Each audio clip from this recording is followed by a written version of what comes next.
Selamat pagi ya, kita berjumpa lagi dalam ruang bicara yang kami bawakan kepada anda tentunya di Bernama TV. Dan hari ini juga kita memilih satu lagi topik yang saya kira cukup penting dan menarik sebenarnya untuk kita sembang-sembang bersama dengan seorang tetamu yang cukup istimewa yang sudah pun berada di studio ruang bicara ini bersama dengan saya. Baiklah, topik yang kita pilih hari ini di ruang bicara ialah Superb Memacu Pembangunan Dinamik Startup Bumiputra. Dan ini sesuatu yang cukup menarik sebenarnya. Dan bila kita sebut tentang program Superb 2021 ini, mungkin sedikit informasi yang ingin saya kongsikan bersama dengan anda. Program skim usahawan permulaan Bumiputra ataupun dikenali sebagai Superb adalah program yang berasaskan pertandingan business pitching untuk mengenal pasti usahawan permulaan Bumiputra yang dilihat mempunyai idea perniagaan yang kreatif, inovatif dan lestari.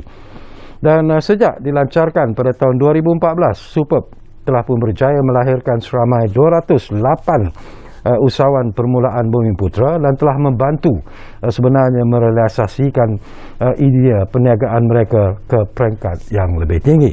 Baiklah, banyak lagi sebenarnya informasi yang akan kami kongsikan bersama anda, tapi apapun izinkan saya terlebih dahulu memperkenalkan tetamu yang sudah pun bersiap sedia bersama saya di studio ruang bicara ini. Selamat datang buat pertama kalinya kepada yang berbahagia Encik Rafiq Bakri Zakaria, yang merupakan pengarah penyampaian strategik equity korporat dan keusahawanan unit peneraju agenda Bumiputra atau lebih kita kenali sebagai Teraju. Jadi apa khabar Rafiq? Alhamdulillah, terima kasih Datuk. Ini pertama kali Fik ya bersama dengan kita di ruang bicara ya. Betul. Alhamdulillah. Dan banyak yang boleh kita kongsikan sebenarnya bersama dengan penonton-penonton kita nanti. Oh ya, sebelum itu saya ingatkan juga kepada anda bahawa anda juga sebenarnya diberi ruang dan juga peluang untuk bertanya apa saja berkaitan dengan topik yang kita pilih hari ini. Jadi jangan lupa, seperti biasa, dua talian telah pun kami sediakan kepada anda di 03-2697-9767 dan juga 03-2697-9768. Baik, Tuan Rafiq, kita ingin memulakan kepada sesuatu yang menarik lah. Kita bercakap tentang program skim usahawan permulaan Bumiputra ataupun Superb itu sendiri.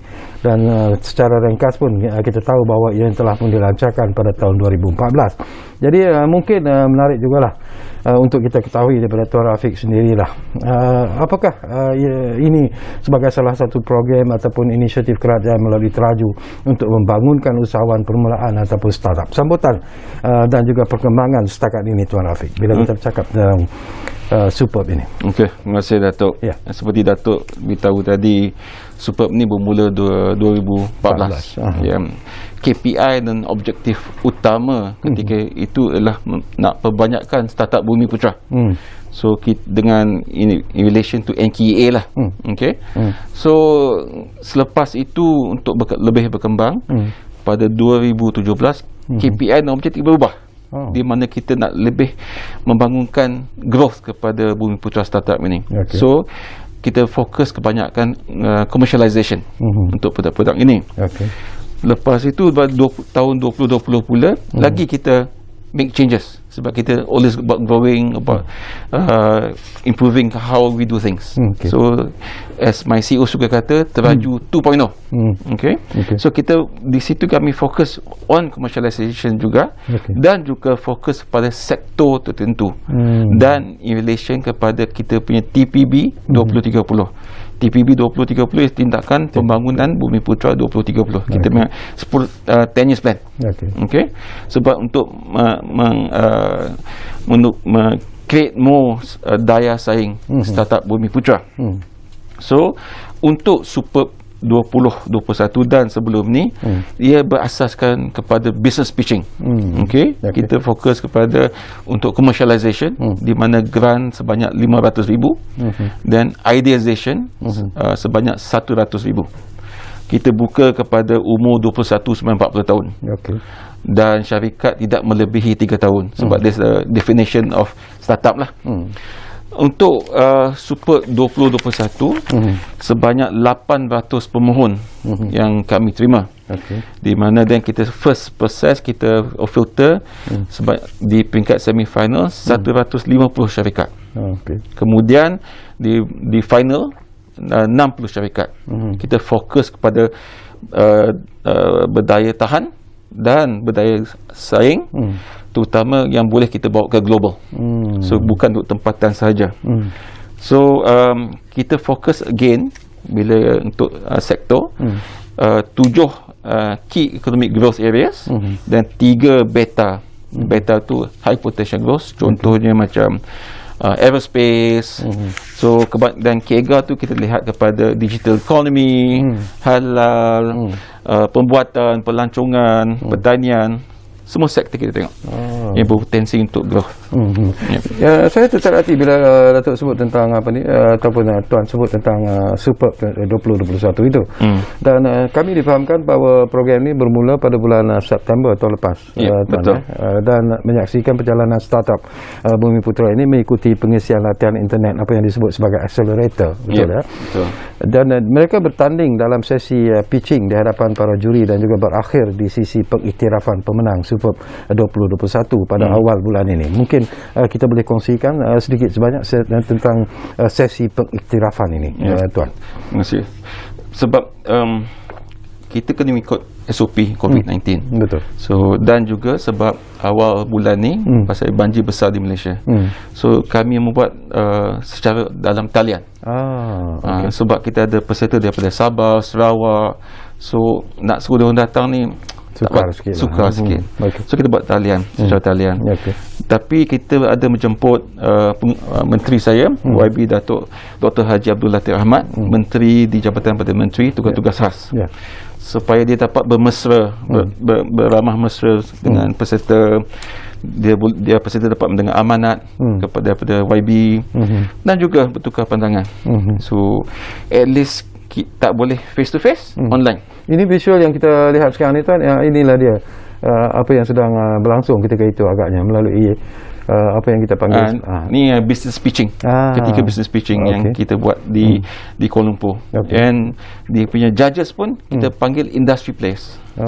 Daripada Datuk Azwin daripada Sedania, dan kita daripada InScan. So kita mix government dan private sector. So untuk Superb 2021 peruntukan sebanyak 11.5 juta untuk pemenang. So untuk tahun ni daripada 60 saya kata tadi, pemenang ada 23. Antara untuk 23 tu 19 pemenang dia dah commercial ready. Dan 4 ialah at decision stage. Pemenang ni daripada Sabah ke Johor, ke Pulau Pinang ada, Terengganu, Kuala Lumpur dan Selangor. So dia covers from every state lah. Dan bila disebut tentang pemenang tu, keistimewaan yang diberikan kepada pemenang tu apa sebenarnya, Tuan? Dia sebab kami dulu kita tengok bagaimana dia pitch. Sekarang kita tengok the quality of the product they propose. So back to daya saing, daya tahan and go global. So itu yang important thing kita tengok. So at least dia tak short term, long term. Kita tak nak produk-produk yang dalam proses sunset lah, in the proses sunrise. So di mana dalam dia 2-3 tahun, 5 tahun dia boleh masih bersaing. Apakah teraju sendiri berpuas hati, dan apa pula pandangan daripada pihak juri sendiri? Apakah mereka melihat bahawa ada satu peningkatan yang membanggakan sebenarnya melalui apa yang dilakukan oleh teraju ini? Dari pihak juri dia berasa untuk platform startup Bumiputra di Malaysia satu-satu ni je ada. Yang lain semua dia across the board. Kita pula kita tak ada fokus pada awal dalam ekosistem entrepreneurship. Kita tak fokus kepada satu-satu. Kita tengok every industry yang mana yang boleh dibangunkan. Kita pula at the same time 80% untuk KEGA tadi, tetapi 20% lagi anything under the sun. So kita buka apa-apa pun idea datang. So kadang-kadang dia orang lebih pandai dari kita. So at least kita focus in that juga. So this is something that the jury suka. So untuk peserta pula dia kata inilah opportunity diorang untuk present produk mereka, idea mereka yang boleh dibangunkan. So kami pula rasa untuk post Superb sekarang kita bawa dalam ekosistem kami, dalam the Bumiputra supply chain. So bukan kami bagi duit lepas tangan. Kita akan menolong dia create more businesses. So kalau business matching semua, macam satu GLC saya jumpa, dia punya pengerusi dengan presiden, dengan ketua eksekutif dia, saya kata boleh tak pemenang Superb ni guna you punya infrastructure as a test bed. So to make sure produk dia bagus. Lepas tu insyaAllah GLC tu belilah kan? So there's something kita create. In terms of jaminan yang diberikan oleh Superb melalui program Superb ini sendiri, yang diberikan oleh yang diilhamkan oleh Teraju itu sendiri, bagaimana support yang diberikan selepas itu? Tadi Tuan mengatakan bahawa mereka akan sentiasa dibimbing dan sebagainya, dibantu dari segi keuangan, kepakaran dan sebagainya. Tetapi selepas itu apa yang akan berlaku sebenarnya? Okey, satunya kita tengok dalam ekosistem. Macam mana contohnya kita sekarang melihat kepada electric vehicle. Okey. So kalau ICE, kita internal combustion engine, kebanyakan Bumi Putra tiada di situ. So apa kita nak buat sekarang, by 2030 kebanyakan manufacturer akan pindah kepada EV. So kita akan start sekarang membangunkan ekosistem Bumi Putra. Satu. Keduanya, bagaimana inovasi-inovasi baru ni boleh dimasukkan. Contohnya 2 syarikat kami bawa ke dalam ekosistem tu, yang kami buat exhibition baru-baru ni di masa TPB, di mana dia boleh memberi peranan. Satu rupanya macam electric bikes. Dia punya e-bikes boleh pergi laju to compete with the normal ICE. So ada juga satu syarikat namanya Katsana, di mana dia link dengan insurance company. So bila dia buat macam tu, potentially pembayaran insurans akan lebih rendah. So these are the new things we looking at. So kita bawa dia dalam ekosistem. Pandangan Teraju sendiri dan juga kajian yang dibuat oleh Teraju sendiri daripada apa yang dilakukan terutamanya melalui program Superb ini, barangkali kita boleh mendapat gambaran yang lebih jelas Rafiq, apa sebenarnya selalunya yang menjadi masalah kepada syarikat-syarikat ataupun penglibatan Bumi Putra dalam bisnes ini sebenarnya. Di mana kelemahan mereka, di mana kekuatan mereka sebenarnya? Untuk mendapat lebih data yang lebih correct, kami di Teraju membuat satu kajian dan maklum balas satu daripada pemenang yang lepas, yang tak menang pun kami interview, dan juga juri tu nak tahu apa kelemahan dia. Memang kita tahu startup ni adalah memang risiko tinggi. So bila kita deep dive, kebanyakan idea bagus, tetapi dia punya business sense kurang. So that's why kita buat accelerator program di mana introduce that business sense, financial lah, legal lah. So di mana in the past kita punya bootcamp macam sebelum tahun ni, bootcamp dia 3 hari. That's more focus on pitching. Tetapi this year kita accelerator kita buat untuk 1.5 bulan before the announcement of the tu. So di mana dia tengok in terms of ilmu perniagaan, keusahawanan, memulakan perniagaan, skills. So we focus on knowledge. So to create knowledge kepada entrepreneur bumi ini. So dia akan lebih bertahan lah. So kita tengok pre-Superb, that's where accelerator comes in. The post-Superb, di mana yang pemenang tu ada sesi 1-on-1 selama 6 bulan. Kita bimbing dia lagi lepas menang. So kita tak lepas tangan. So before kita masuk ekosistem, kita tolong dia lagi. Nak kata hand holding tak adalah, but dia orang dah kan. So kita tengok itu. Tapi dalam situasi ekonomi semasa, bila kita bercakap tentang pandemik COVID-19, bila kita bercakap tentang SOP yang dikenakan disebabkan oleh pandemik ini itu sendiri, dan kemudian macam Tuan sebut tadilah, berlaku pula banjir di penghujung tahun yang tidak kita sangka sebenarnya. Apakah itu sebenarnya memberi impak ataupun kesan yang cukup serius sebenarnya kepada golongan Bumi Putra yang terlibat dalam bisnes seperti ini, Tuan? Betul, impact dia memang tinggi. So untuk 2021, idea dan produk yang dibentang kepada kami, kami tengok balik daya saing dia, supaya dia mengikut isu semasa dan isu akan datang, the sunrise technology, so they can survive. Because most of the proposal banyak kita tengok digital economy, memang banyak di situ, dan juga aerospace pun ada. So that's the job of the future yang kita akan tengok. Dan juga daya tahan as a game changer untuk produk-produk dia, dan juga dia bersaing di peringkat global, di mana Teraju juga sekarang tengah create Bumi Putra supply chain di peringkat tempatan, Dan insyaAllah dalam 2-3 bulan ni kita akan start looking at international supply chain. Bagaimana kita kerjasama dengan negara-negara lain membawa produk daripada Malaysia luar negara, so dia boleh berdaya saing. So kita bila kita tengok produk, bila dia punya proposal, ini yang 3 benda yang kita tengok. Dan juga akan make sure dia menyokong pertumbuhan ekonomi negara. Kan yang 5.5 hingga 6.5% tahun ni kan. Juga ia fokus kepada induk budget 2022, rakyat sejahtera, perniagaan yang berdaya tahan, dan ekonomi yang makmur dan mampan. Of course kita tak lupakan kita punya TPB lah. Kita dah identify 7 KEGA dengan 3 beta ini. So dia akan bersama grow. Saya suka bila tuan sebut tentang bajet yang telah pun diluluskan untuk tahun 2022 khususnya lah. Apakah tuan melihat bahawa daripada apa yang dilakukan oleh pihak kerajaan kita sekarang ini, our government is always supportive sebenarnya untuk usahawan-usahawan Bumiputera. Cuma barangkali apakah masih lagi ada kelonggaran di sana sini yang perlu dilihat secara serius untuk merangsang kebangkitan usahawan Bumiputera sebenarnya daripada pengalaman teraju sendiri. Ya, sebab itulah kami sekarang menengok kepada whole supply chain. Bila kita tengok the whole supply chain, kita boleh tengok di mana gap-gap, di mana kalau tak ada Bumiputera, kita boleh membangunkan Bumiputera. Kalau ada, how do you upskill them? So ini yang kita tengok one by one. So contohnya kita tengok agriculture, healthcare, logistik, and wholesale retail. Contohnya di mana satu projek yang kami lancarkan masa TPB 2030 dinamakan Gignomics. Gig economy lah. So kita tengok di mana the whole supply chain and how we can connect the whole of Malaysia daripada satu syarikat yang ada 170,000 SKU. Dan kita nak create a Bumiputera gig player. So but at the same time kita nak kerjasama dengan GLC dan di sana contohnya macam Post Malaysia. Dia ada 3,900 post office seluruh Malaysia.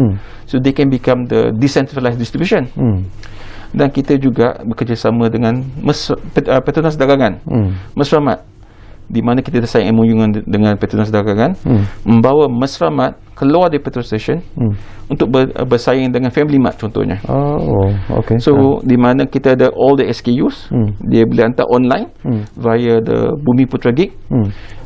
Lepas tu kalau nak beli fizikal, dia pergi ke Mesramat. So that is the ecosystem of Bumiputera yang kita tengok. So macam-macam produk kita boleh buat. Okey, kita pergi kepada topik yang sedang kita bincangkan ini. 8 tahun dah sebenarnya projek ini ataupun program ini telah pun dilancarkan. Dan saya percaya bahawa mungkin sudah pastilah akan terdapat penambahbaikan untuk program yang dilakukan oleh Teraju, khususnya untuk memastikan bahawa program Superb ini terus kekal relevan dengan lanskap ekonomi semasa, mungkin dan juga di peringkat global khususnya. Jadi mungkin boleh tuan panjangkan lagi tentang isu ini tuan. So sekarang kita tengok, like I said, ekosistem. So di mana pemenang Superb ni boleh masuk dalam ekosistem seamless. So dia akan boleh, kita akan grow dia. So kalau kita tengok the whole ecosystem of startup entrepreneur semua, daripada permulaan SME dan go big. So kita tengok the bigger picture. Dan juga kita tengok in terms of financial. So ada yang nak grant. So kita ada satu dana sektor ekonomi baru di mana kita kerjasama dengan bank-bank. So they can take loans. Dan kita sekarang ada semarak niaga yang will take equity juga. Dan kita akan tengok juga in terms of crowdfunding, P2P. So we tengok the whole ecosystem dan juga the funding. So Bumiputera startup ni dia akan grow. Kita tengok dari mula sampai akhir. So kita tengok everything, macam setengah-setengah. Dia tengok by sector saja. High technology lah, sebab kita tengok semua. So this is where the Superb punya pemenang boleh masuk. So kita akan link them, match them. Dan pembaharuan yang difokuskan seperti apa yang tuan sebut tadi, apakah itu memberikan satu dimensi baru sebenarnya kepada usahawan Bumiputera? Apakah mereka boleh menerima pembaharuan-pembaharuan yang dicadangkan oleh pihak tuan dan Teraju khususnya? Mereka happy lah bila kita dah go through yang pre Superb tu kan, di mana accelerator tu. Dia kata at least dia dapat belajar the financial side, because dia orang kadang idea bagus tapi financial tak tahu nak jaga, the bookkeeping. Even orang syarikat bumi nak pergi IPO pun bookkeeping tak betul. So kita nak start dimula. The financial, the bookkeeping bagus, in terms of macam mana nak mula perniagaan, how do you sell the products, who do you sell it to, you have to be very focused. So kita start itu, memang dia orang seronok. At least bila kita buat kajian tu, dia kata yang 3 hari tu tak cukup. Dia make ilmu 3 hari tu memang bagus. So bila kita fokus yang accelerator ni untuk 150 tu, bukan pemenang saja. So tak menang pun dia dapat knowledge. Akan dapat masuk juga dalam accelerator program. So memang 150 akan lalu accelerator program 1,5 bulan. Okay. So kalau dia tak menang pun, tapi dia ilmu ada. So they can grow from there. So itu yang kita nak, kita perbezaan. Okay. Bila tuan sebut tentang isu itu tuan, sesuatu yang penting lah. Tadi pun tuan ada sentuh tentang digital economy, tentang gig economy yang sekarang ini seolah-olah menjadi semacam trend, especially gig economy sendiri. Tapi penglibatan golongan Bumiputra ataupun usahawan Bumiputra dalam digital economy dan gig economy, apakah Teraju melihat bahawa masih lagi berada pada tahap yang tidak begitu memperangsangkan sebenarnya, ataupun ada pandangan tersendiri daripada Teraju? Dia bagus, tapi kita akan nak tolak dia to the next step. Okay. So di mana dia, like I said earlier, dia idea bagus, tapi dia nak map dengan buyer macam mana. Dia nak dengan produk dia nak develop macam mana. So that memang ada. Memang sekarang memang kena fokus pada digital economy. Tengok financial ke, gig economy ke, that digital economy is everywhere. Contohnya 5G. 5G is just the connection. Tetapi the spill over 5G, autonomous driving ke, agriculture, drone, semua 5G. So they all participant, all Bumiputra kena fokus juga. The digital economy is very important. So Teraju pun dalam TPB ada KEGA kami, digital economy, fokus banyak digital economy untuk membangunkan Bumiputra. That is the sector, industri yang kami rasa will grow to help Bumiputra. Okay. Selain daripada idea perniagaan tuan dan juga kapasiti peserta sendiri, adakah penyesuaian kepada kriteria normal baru untuk diambil kira di dalam sesi pitching dan penilaian Superb 2021 ni tuan? Ya, betul. Memang normal baru ni we have to accept lah kan. Semua kadang kita kena adapt and change. So idea-idea yang kami melihat is that in terms of daya saing, isu semasa, daya tahan. So it's the product that normal baru yang Bumiputra kena fokuskan. So that's why kita link back kepada TPB. So yang 7 KEGA dengan 3 beta ialah industri yang kami rasa boleh menolong Bumiputra melonjak mereka ke stage yang seterusnya. Yang membimbing siapa pembimbing kepada usahawan-usahawan yang berjaya ini sebenarnya tuan? So kita tak bekerja seorang. Kita bekerjasama dengan kementerian, agensi. So kita tengok. Contohnya back untuk EV, kita bekerjasama dengan Nano Malaysia. So dalam ekosistem daripada R&D, upstream sampai downstream. So this kita akan bawa ke Bumiputra itu, kita map dengan mereka. So at least kita as a strategic intervention, kita tak buat semua, tapi agensi memang dah ada. Kita map dengan dia orang, so dia will belajar from there. Contoh ada Bumiputra nak buat battery swap untuk e-bikes. So kita kerjasama dia dengan Nano Malaysia contohnya. So Nano Malaysia buat R&D development on battery kan. So kita kerjasama lah. So dia nak commercialize. So kita carilah player. So maybe super player pun dah ada. So kita matchkan mereka. Okey, kita akan sambung lagi Tuan Rafiq.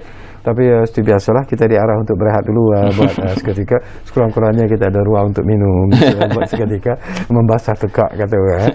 Jadi kepada anda jangan ke mana-mana, dan kalau anda juga mungkin berminat untuk berkongsi pandangan dan juga pendapat berkaitan dengan topik ini, ataupun ingin bertanya apa saja, jadi gunakanlah kesempatan yang kami berikan kepada anda melalui 2 talian yang kami sediakan, iaitu 0326979767 dan juga 0326979768. Kita rehat dulu.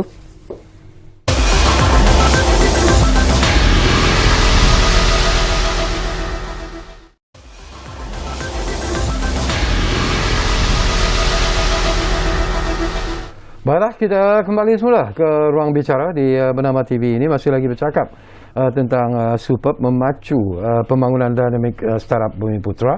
Dan tentunya kita masih lagi bersama dengan tetamu istimewa Encik Rafiq Bakri Zakaria, merupakan pengarah penyampaian strategik equity korporat dan keusahawanan di unit peneraju agenda Bumiputra ataupun Teraju. Baik, sekarang ini kita juga nak tahulah, mungkin saya pasti Rafiq ya, sudah ada idea-idea yang dikira amat berjaya dan paling menarik sebenarnya semasa berlangsungnya Superb 2021 ini. Boleh kita kongsi bersama? Boleh, Datuk. Ya. Saya boleh share dua syarikat lah. Okey. Satunya syarikat namanya Droppy. Droppy. Okey. Dia siri 1 tahun 2017.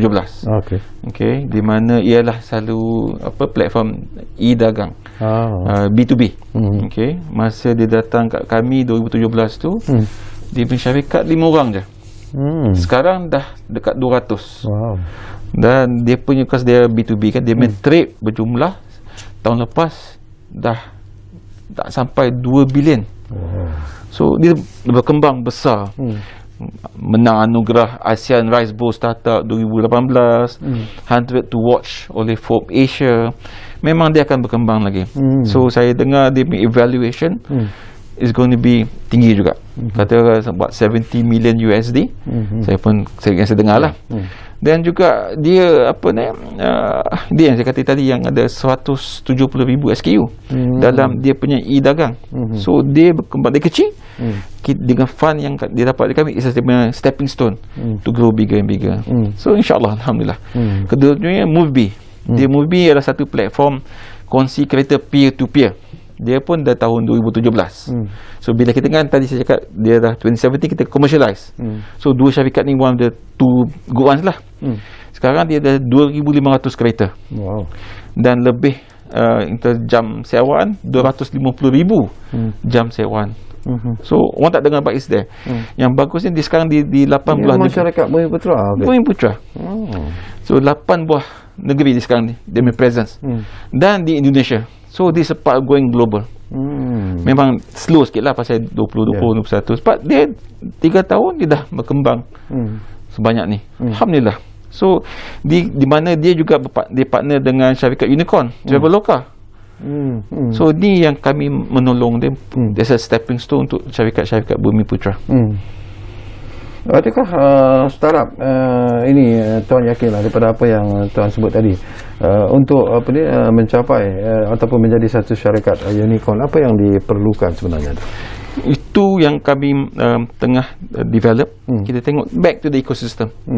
Sebab untuk berkembang, dia kata daripada startup ke SME. SME dia to become a unicorn Bumiputra or any unicorn, dia ada growth dia.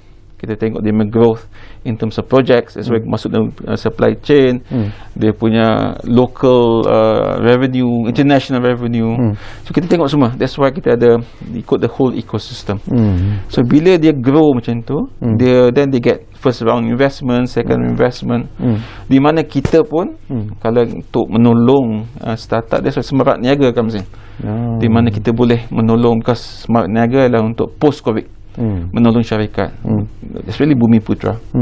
So kami melihat daripada every view, every sector. Macam mana kita nak membangunkan Bumiputra Unicorn. Macam mesti saya kata 5 syarikat unicorn kan, kami fokus 2. InsyaAllah membangunkan sebagai Bumiputra Unicorn.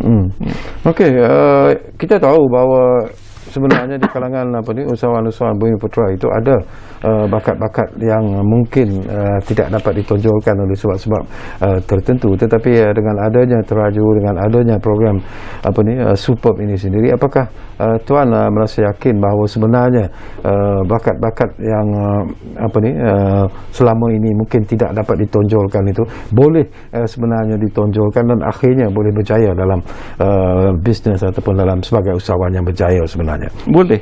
Macam setengah mereka menengok kepada sektor yang orang tak tengok langsung. contohnya 2020 punya pemenang Superb, nama syarikat nama Port. Dia tengok ke microfinancing. Dia melihat di mana untuk gig ekonomi kan, kebanyakan dia P-hailing riders 95% Bumiputra. Dia problem maker, dia tak boleh dapat loan sebab tak ada payslip kan. So bila kita buat study, that's one of the pain point untuk kita Bumiputra ni. So Port ni dia apa dia buat ialah create the credit history. Dia kata budak-budak ni save duit RM5, RM10. After what dia dah dapat that history, dia boleh ambil loan daripada Port ni yang bekerjasama dengan bank Islam, RM100, RM300, RM500 sampai RM1000. So yang macam RM300, RM500 just to survive untuk next month. Kata motor rosak ke apa, jadi nak bayar. So tetapi bila dah RM1000, pemandu P-hailing ni dia akan buka kedai. Mungkin isteri buka kedai, dia bawa motor untuk jadi gig economy. So via digital economy dia menolong create credit history. So that micro financing ni memang tak ada orang lain buat. So this is the thing that via this digital economy kita nampak this is a potential growth. Dia pun akan start going to other countries. So that industry. So imagine kita menolong B40, kita menolong new technology industry. So kita tengok, that's why I said, kita tengok multiple level, bukan fokus itu saja. Selalunya ada juga masalah yang dibangkitkan di luar sana lah, apa ni Rafiq ya, mengatakan bahawa kelemahan usahawan Bumiputra ini ialah kerana sikap meniru itu. Kalaulah ada golongan A ini membuat satu bisnes tiba-tiba berjaya misalnya, dan ada pula satu kumpulan juga yang ingin melakukan bisnes yang sama, dan mungkin ada yang lain juga mengikut. Jadi itu yang menjadi satu semacam sekatan sebenarnya untuk usahawan Bumiputra keluar daripada pemikiran yang bersifat sebegitu kepada satu pemikiran yang lebih terbuka dan lebih adventurous sebenarnya. Apakah itu teraju menyedari bahawa itu juga antara masalah yang dihadapi oleh usahawan-usahawan Bumiputra khususnya? Ada juga. That's why bila dalam proses pemilihan, kita dari awal-awal kita dah filter. So di mana juri-juri kita yang berpengalaman daripada industri, dia tahu apa yang udah. Contohnya ada juga orang kata macam grantpreneur, asyik minta grant. So dalam juri kami dah tahu siapa yang macam tu. Kalau produk yang dia propose dah ada, dan kita apa yang inovatif. Kita tengok produk yang inovatif, yang berlainan, yang daya saing. So bila kita judge kita, juri kita, dia dah berpengalaman industri. So dia tengok, dia tahulah ni bukan the right product untuk kami beri grant, menolong. So mula-mula kita dah filter yang daripada 800 jadi 100.5. Kita dah filter dari awal lagi. So kita tahu yang mana kita fokus, yang mana kita tak fokus. Yang meniru ni kita kurang sikit lah kan. Tapi dia kena educate lah kan. Bila Rafiq sebut tentang istilah produk yang inovatif, apa yang ingin dilihat oleh teraju sebenarnya dalam Superb ini? Benda satu antara produk yang bagi pandangan tuan lah yang perlu diterokai oleh usahawan Bumiputra. So kita kena tengok job of the future, industry of the future. Dalam teraju pun CEO saya bangunkan satu unit untuk tengok human capital for the job of the future. That's one. So this pekerjaan lah kan. Tetapi industri pun kita tengok in the future.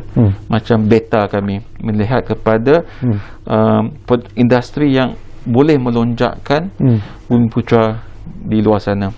Macam aerospace. Kalau MRO, OEM, aerospace syarikat Bumiputra di luar sana kebanyakan Bumiputra. Even pekerjaan pun kebanyakan like daripada 60%, 40%, 60% adalah pekerja Bumiputra. So industri itu memang kita tengok juga. Di mana macam mana kita nak bawa mereka dalam this unique industry yang kita boleh champion. So kita tengok dua cara lah. Satu, kita compete untuk Bumiputra to be same level dengan yang lain.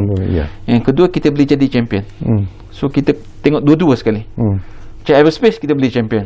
Untuk yang lain macam construction, bagaimana macam we tengok IBS yang yang baru, yang Bumi Putra boleh champion. Bila tengok IBS, again kita tengok the whole ecosystem. Nak hantar dia buat di satu site, nak hantar pun kita tengok. Macam EV, kita tengok R&D, charging station, the vehicle, dan disposable of the battery pun kita tengok. So benda-benda baru yang kita akan fokus kepada. Selama ni lah semasa berlangsungnya program Superb inilah, apa yang dilihat sebagai bisnes yang begitu diminati oleh usahawan Bumi Putra yang mungkin mengakibatkan teraju terpaksa menolak kerana terlalu banyak syarikat yang menceburi bidang yang sama ataupun melakukan bidang usahawan yang sama itu tuan. Again kita tengok kita tak ada kota untuk ikut industri. Kita tengok in terms of product tools, dia punya solution bagus tak bagus. Orang lain tak mana buat. Macam untuk Super 2021, tak silap saya dekat 30% on digital economy, tetapi dia berpecah lain-lain. Macam aerospace, dia ada juga drone, tetapi dia is lain daripada yang syarikat lain nak buat. So banyak tak apa, tapi dia punya idea akan berlainan yang orang lain tak fikir. Simple thing untuk 2021, phone cover. Sekarang phone cover just as protection, tapi dia nak buat macam e-wallet dalam phone. So kita tinggal wallet pun tak apa. Keduanya dia kata boleh buat as a business card. So dia fikir environment juga. So kita kalau jumpa exchange business card kan, dia kata ambil gambar terus masuk data. So a simple thing that is opportunity that orang lain tak nak buat. So orang ingat lah phone cover, but something new lah kan. Something kita akan push juga. So the growth of the even simple things that we see. Saya suka bila tuan sebut tentang industri drone. Ini pun sesuatu yang tiba-tiba dikatakan mendapat perhatian yang cukup serius sebenarnya, dan kita bangga juga kerana ada juga usahawan-usahawan Bumi Putra yang berani sebenarnya menceburkan diri dalam industri drone ini sendiri. Apakah teraju melihat bahawa ini salah satu industri yang mungkin akan memberikan impak ataupun membawa usahawan Bumi Putra ini kepada satu tahap ya di peringkat antarabangsa ataupun di peringkat global sebenarnya tuan? Itu yang dalam beta kami ada aerospace. Aerospace kita tengok aerospace, space and military. Di mana drone satu dia teknologi nak buat drone tu. Keduanya usage dia. Macam Aerodrome dia akan tengok drone untuk monitor power line TNB. So dia save masa dengan orang. Keduanya agriculture. So kami juga dalam satu dana sektor ekonomi baru untuk smart farming. So itu mungkin kita tengok. So kita tekan bukan saja hardware tu, but the usage of that untuk smart farming, untuk apa ni, macam-macam lain. So this is where we, and lepas tu how do we bring that international? So kita tengok semua aspek insyaAllah. But also the software. Setengah drone tu dia memang nak monitor tu, dia pakai foreign. Kalau dia pakai untuk security reasons, kita tak nak lah apa ni, pakai software luar negara. Kita beli local made. Itu pun kami tengok. So in all aspect. So this is where dia boleh buat, why can't we help them go overseas? So kami dah buat POC di mana daripada 3 tahun lepas, bagaimana nak bring Bumi Putra ke luar negara. So that alhamdulillah dah berjaya. So we go next step lah. Lagi sebab kita tak boleh compete tempatan sahaja. Kita go luar negara. So that's why we create the supply chain tempatan dan international. Okey, baik, kita berehat buat kali terakhir Tuan Rafiq, dan kembali nanti. Tak banyak lagi masa yang tinggal. Tapi mungkin ada lagi persoalan-persoalan yang sempat saya kongsikan bersama dengan Tuan Rafiq Bakri Zakaria yang berada di studio Ruang Bicara ini. Kita rehat buat kali terakhir. Jumpa lagi.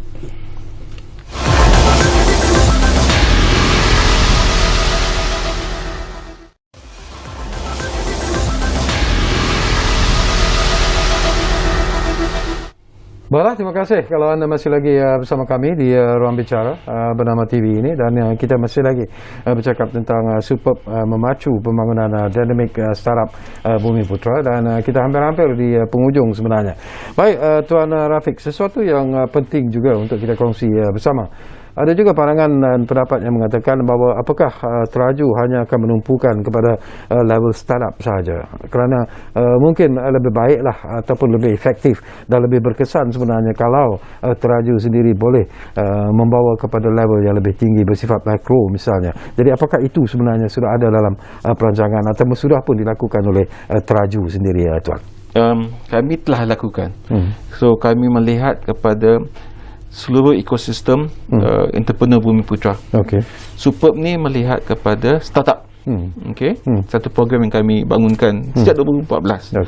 Dan kita tengok pula kepada SME, small medium, di mana bagaimana kita nak membangunkan mereka. So untuk membangunkan mereka, kita tengok, kita kena ada data. So kami pun ada satu big data untuk Bumiputera yang dibangunkan oleh satu department bawah kami. So dia tengok, so kita apa kita buat is based on data. Bukan saya agak ke saya rasa, tak. It's all based on data. Kalau tak silap, kami lah agensi yang pertama yang mempunyai satu unit, satu bahagian yang mempunyai tengok analisis sahaja. So at least whatever we do, we have data tu. So macam-macam study kita buat. So macam contohnya untuk gig economy. Then bila kita tengok pertumbuhan daripada startup, they have SME. Bila SME, kita start looking at the Bumiputera supply chain. Yang ketiga, corporate equity. Sebab yang kita tahu, corporate equity Bumiputera makin lama makin berkurangan.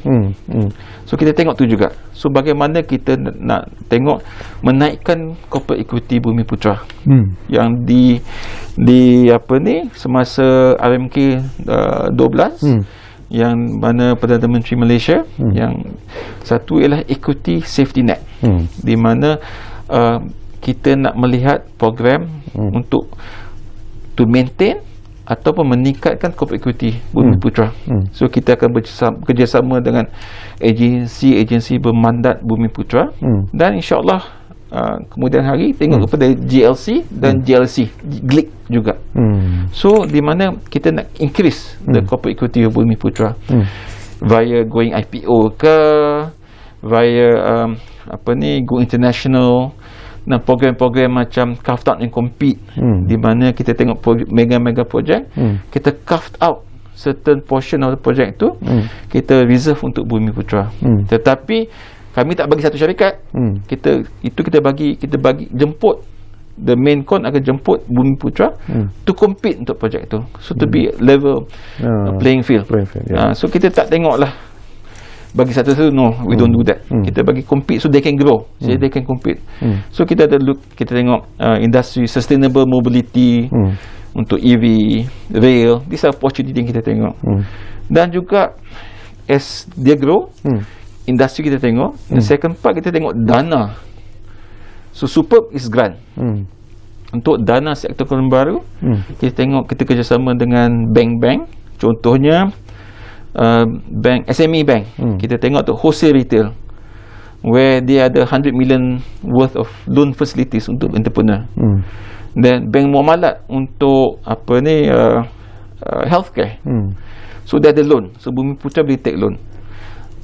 Dan kita ada Semarak Niaga, equity play, yang dilancarkan oleh Kementerian Kewangan, yang kita tengok to kickstart the economy balik for Bumiputera and bukan kerja teraju SME bank dengan BSN 600 million worth of loan. Dan kita bekerjasama dengan Security Commission untuk crowdfunding, so and P2P. So as the entrepreneur grow, kita tengok industry, kita tengok the funding to help them grow. Dan juga sebagai agency strategic intervention, di mana kita tak kerja seorang, kita kerjasama dengan every entity. Back to contoh EV, kami memanggil satu libat urus, di mana 45 kementerian, agensi dan bank sekali kami jemput, sebab untuk diorang tahu industri EV ni adalah satu industri yang akan datang. So kita kerjasama dengan semua. So but all based on data. Kan kita kerja dengan DOSHEM, dengan ministry lain to collect all data. So we be the center of all data of Bumiputera. Dengan adanya semua maklumat yang dikumpul oleh teraju sendiri, secara ikhlasnya, secara jujurnya, apakah Rafiq merasa yakin bahawa segala hasrat yang ingin dicapai oleh kerajaan melalui rancangan Malaysia ke-12 sebenarnya boleh dicapai sekiranya usahawan-usahawan Bumiputera sendiri keluar daripada kepompong yang mereka ada sekarang ini dan cuba menerokai sesuatu yang lebih besar, sesuatu yang lebih mencabar sebenarnya. Apakah Tuan yakin bahawa itu boleh dilakukan oleh usahawan Bumiputera? Boleh.